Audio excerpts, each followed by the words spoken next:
Hunger is gnawing at Venezuela, where a government that claims to rule for the poorest has left most of its 31 million people short of food, many desperately so. As night falls over Caracas, and most of the city's residents lock their doors against its ever more violent streets, Adriana Vel gets ready for work, heading out into an uncertain darkness as she has done since hunger forced her into the only job she could find at 14. She was introduced to her brothel madam by a friend more than 2 years ago after her mother, a single parent, was fired and the two ran out of food.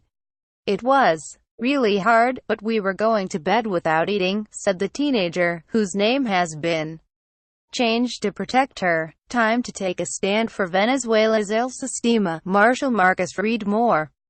Since then, Venezuela's crisis has deepened. The number of women working at the brothel has doubled, and their ages have dropped. "I was the youngest when I started. Now there are girls who are 12 or 13. Almost all of us are there because of the crisis, because of hunger."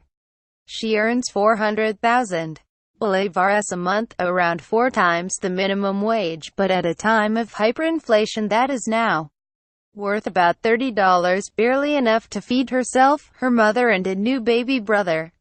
She has signed up to evening classes that run before her nightly shift, and hopes to one day escape from a job where everything is ugly. Velasquez grew up in one of Caracas's poorest and most violent districts, but Venezuela's food crisis respects neither class nor geography. The pangs of hunger are felt through the corridors of its major businesses, behind the microphone on radio shows, in hospitals where malnutrition is climbing sharply and already claiming lives, and at schools where children faint and teachers skip classes to queue for food.